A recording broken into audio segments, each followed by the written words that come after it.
Guys, alam nyo ba na maraming OFW na umuwi sa atin sa Pilipinas na as in zero talaga. As in, wala talagang pera, as in, wala talagang naipon. Sabihin natin na 5, 10 years, 15 years na sa abroad, tapos may madala lang na pera na siguro halagang 100,000.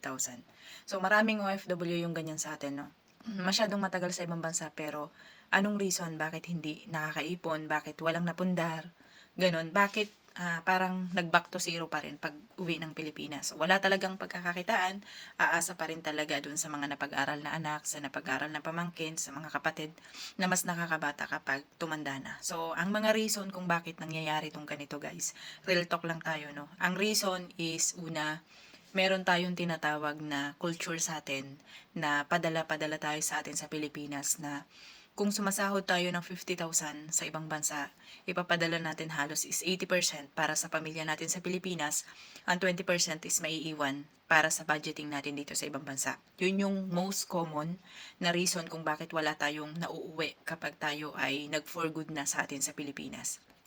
Ibig sabihin, yung 20% ng sinasahod mo na maiiwan sa'yo is para lang yun sa pangkain mo, sa transpo mo, or sa wifi mo, basta pang sarili mo lang yun. So, wala kang inilaan para sa ipon mo, para sa sarili mo. Isa yan sa reason kung bakit po tayo umuwi na wala talaga tayong nadadalang pera. So, second reason naman is hindi nakikipagtulungan ng ating family sa Pilipinas. Bakit ko nasabi to? So, mostly, kaya nating mag-ipon sa sarili natin, kaya nating mag-impok, kaya nating magtipid. Pero, alam mo yung part ng mga 1 week pa lang na nakapagpadala ka sa inyo, hihingan ka ulit ng family mo ng pera na parang may patago, na parang akala nila every week is magkakaroon ka ng pera. So, sa kaalaman po ng lahat ng hindi pa OFW, ang OFW po is monthly sumasahod. So, may ibang bansa na weekly na sahod, pero mostly talaga ng mga OFW is monthly po sumasahod. Kaya kung nagpadala kami ng katapusan, ibig sabihin ang sunod na padala namin is sa next katapusan naman. So, ano yung pangatlong reason kung bakit hindi nakakaipon ng isang OFW? So, meron tayong tinatawag dito na parang bayaran ko muna yung sarili ko. Total na pagod naman ako ng isang buong buwan. So, kung may lumabas na bagong iPhone, may lumabas na bagong gadgets, may lumabas na something new sa paningin natin. So, kadalasan, ang nagiging reason natin sa sarili natin is napagod ako ng isang buong buwan. So, why not bibilhin ko to, parang treat ko sa sarili ko. Or stress ka as OFW, gagala ka, na alam naman natin na yung isang gala mo is katumbas ng isang buwan na sinasahod mo sa ibang bansa. Isa to sa reason kaya wala rin tayong nauuwi. Kasi meron tayong part sa sarili natin, siguro part din to ng culture natin na saka na lang ako mag-iipon, next month meron pa naman akong sahod. So, pagdating ng next month, ganun ulit ang senaryo. Meron ulit mag-aya sa iyo, pupunta ulit kayo sa isang lugar na gagastos ulit kayo, and then, ay, naubos na naman yung pera ko, wala na naman. So, next month na ulit.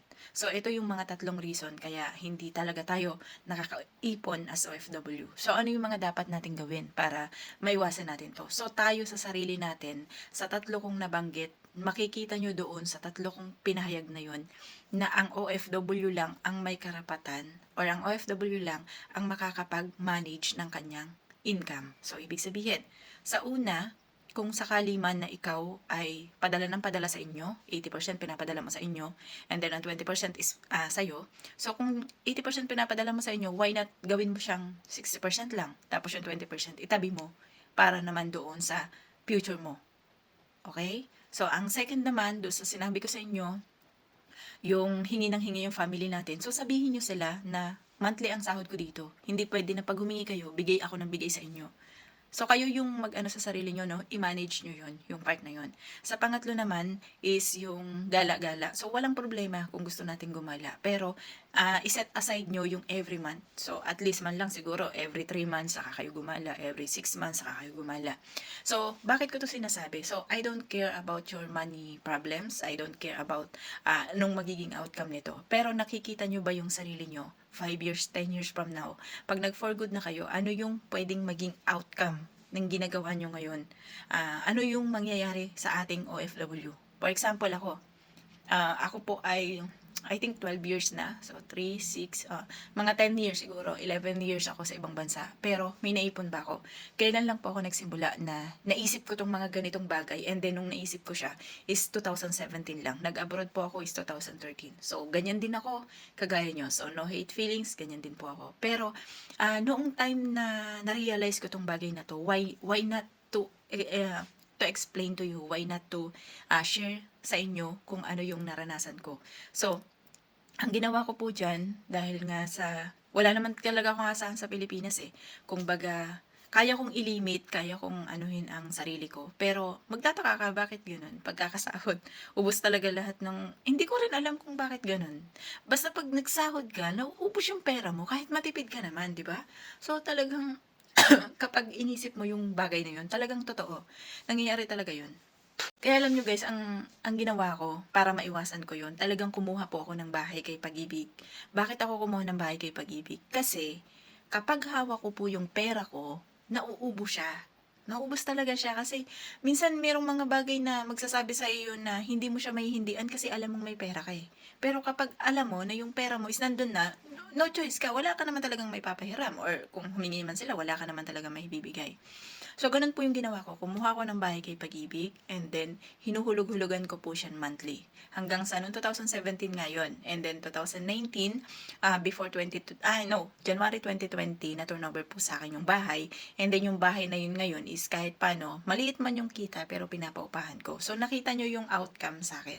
So, kung wala akong ginawa, last 2017, sa tingin nyo ba ngayon may masasabi ako na bahay na pwede kong paupahan na nakapangalan sa akin? So, that is what I meant kung bakit nagagawa tayo ng mga vlogs na to, just to advocate yung iba. Kagaya ko rin na baby step para sa atin. Kasi OFW ako eh. Kung meron sa inyong unang makakaintindi or unang makakapagbigay ng ganitong ano is yung kapwa nyo OFW. Pero dahil OFW ako, alam ko kung ano yung nararamdaman natin bilang isang OFW. Talaga naman na totoo talaga yung sinasabi nila na pag sahuran, wala talaga natitira sa'yo. Resibo na lang talaga. So, anong una natin gagawin? Mag-save muna kayo. So, kunin nyo muna yung portion na para sa ipon nyo. Saka nyo i-budget para doon sa iba. Huwag nyong iisipin na, ay, meron pa naman akong ipon, next month talaga ako mag-iipon. Huwag po ganun. Kasi wala talagang ganun. Hindi talaga siya nangyari. Kahit ako kasi matipid ako, pero hindi ko talaga siya kaya.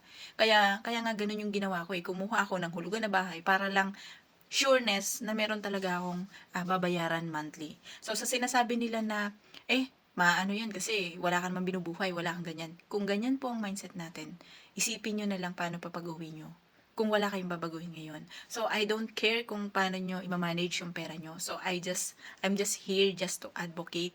At yun yung nakita ko sa journey ko. And bilang isang OFW na nagba-vlogs po, so ayoko naman na ilihim lang to sa akin. So gusto ko ring i-share sa inyo kung nasa inyo kung paano nyo i-adapt, nasa inyo kung paano nyo tatanggapin. But for me, ito yung best way ko para makatulong sa kapwa ko OFW na pwede kong ma-real talk, pwede kong ma-open yung kanilang isip para sa mga ganitong sitwasyon. Anyway, kung gusto